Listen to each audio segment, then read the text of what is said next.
जय श्री कृष्ण स्टूडेंट। आज की जो वीडियो है वो आपके मॉडल के सेकंड पार्ट के, इसके पहले फर्स्ट पार्ट की वीडियो हमने बना ली।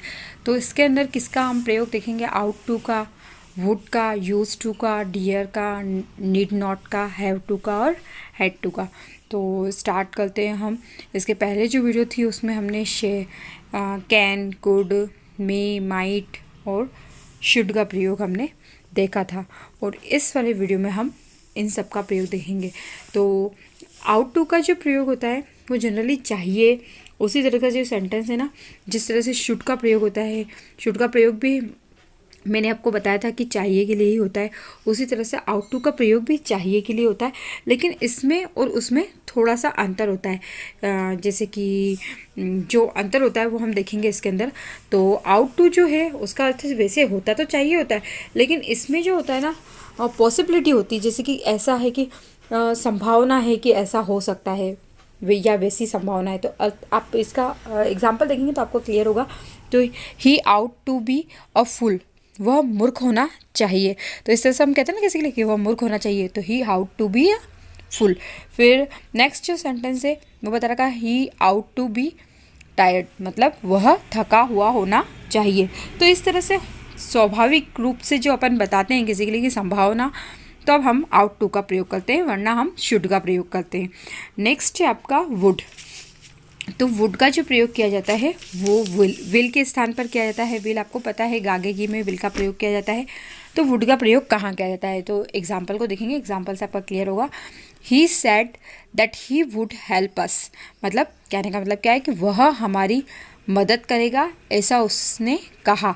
तो अब इस सेंटेंस के अंदर देखना, दो सेंटेंस ऐड है, ही सेड और सेकंड था that he would help us, मतलब दो सेंटेंस ऐड है। मतलब आप जब पहला सेंटेंस सेकंड फॉर्म में होगा तो सेकंड वाला जो सेंटेंस है उसको भी आप सेकंड फॉर्म में डालेंगे, तो विल की जगह आप वुड लगा देंगे। नेक्स्ट देखेंगे, I knew he would win, मतलब I knew he would I knew he would win, तो मुझे मालूम था वह जीतेगा। नेक्स्ट जो है, I knew he would not get that job, मतलब मुझे मालूम था कि उसे नौकरी नहीं मिलेगी। इन सभी सेंटेंसों में आप पहला वाला जो सेंटेंस देखेंगे वो सेकंड फॉर्म में दे रखा है, जैसे कि सैड, न्यू, फिर वापस देखेंगे आप नीचे थर्ड वाले में भी न्यू, और फोर्थ वाले में आप देखेंगे हैड। तो इस तरह से जो सेंटेंस में आपका जो सेकंड फॉर्म में दे रखा होता है, तब आप आगे वाला सेंटेंस अगर आपका सेकंड फॉर्म में है तो आप सेकंड वाले सेंटेंस को का विल की जगह वुड का प्रयोग करेंगे। तो आपको डबल सेंटेंस में दिया होगा और आपको ऑब्जेक्टिव टाइप में बता रखा होगा कि विल लगाना है या वुड लगाना है, तो आपको वुड लगाना है, क्योंकि आपका वुड वाला क्लियर होता है। नेक्स्ट है आपका यूज्ड टू। तो यूज्ड टू का प्रयोग हम कहाँ करते हैं? तो यूज्ड टू का हम प्रयोग करते हैं पास्ट हैबिट को बताने के लिए। पास्ट हैबिट मतलब हमारी पुरानी कोई आदत थी, उसको बताने के लिए हम यूज्ड टू का प्रयोग करते हैं। For example, he used to come here before, मतलब वह पहले यहाँ आता था, मतलब बता रहे हैं कि वो पहले यहाँ आता था। Next, he used to smoke before, मतलब वो पहले धूम्रपान करता था। Then I used to love history at school, जब मैं स्कूल में था तो मुझे इतिहास पढ़ना बहुत अच्छा लगता था। He always used to carry some change with him, मतलब वो हमेशा अपने साथ में कुछ खुले या पैसे रखता है। तो इस तरह से यूज्ड टू का प्रयोग उसकी पास्ट के हैबिट को बताने के लिए हम करते हैं। नेक्स्ट सेंटेंस आपका आता है डियर। डियर का प्रयोग कैसा कहाँ किया जाता है? तो डियर जो होता है वो एक हिम्मत, डेयर मतलब हिम्मत करना, मतलब हिम्मत करना। सेंटेंस के एग्जाम्पल देखना आप, डियर ही कम हेयर, मतलब क्या उसकी यहाँ आने की हिम्मत है, मतलब उसमें हिम्मत है कि नहीं। अपन बोलते ना कि यार वो मेरे सामने नहीं आ सकता, या तो जैसे कि he dare not come here, मतलब वह मेरे सामने आ नहीं सकता। He dare not ask him, वह मुझसे कुछ पूछ नहीं सकता। तो इस तरह से हम कोई हिम्मत दिखाने वाली बात करते हैं ना, तो हम डेयर का प्रयोग करते हैं। नेक्स्ट है आपका हैव टू। हैव टू का प्रयोग कहाँ किया जाता है? तो जनरली हैव टू का प्रयोग कोई क्रिया करनी पड़ती है, मतलब करनी ही पड़ती है उस क्रिया को, तब हम हैव टू का प्रयोग करते हैं। फॉर एग्जाम्पल कैसे, आप एग्जाम्पल से आपका अच्छा क्लियर होगा। I have to take his promise before doing anything, मतलब कुछ भी करने से पहले मुझे उनकी अनुमति लेनी पड़ती, परमिशन, है ना। तो परमिशन लेनी पड़ती है। एक बार फिर से, I have to take his permission before doing any things.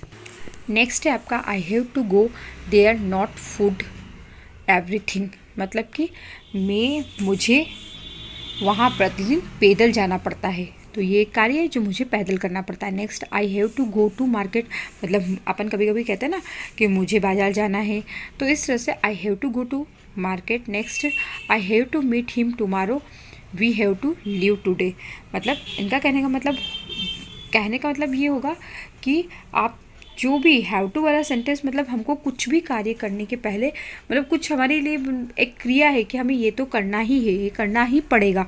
तो इस तरह के जो सेंटेंस होते हैं हम उसमें हैव टू का प्रयोग करते हैं। आप इसको और अच्छे से समझने के लिए एग्जाम्पल जो है उनको और अच्छे से क्लियर कर लें। तो आप जितने जितने एग्जाम्पल पढ़ते जाएंगे ना, वैसे वैसे आपका क्लियर होता जाएगा। नेक्स्ट है आपका हैड टू। हैड टू मतलब करनी थी। इसके एग्जाम्पल से क्लियर करेंगे। I had to go on foot, मतलब मुझे पैदल जाना था, मतलब वही जो फॉर्म आपने पहले करी थी ना कि ये कार्य करना था, उसी को आप पास्ट में कर देते।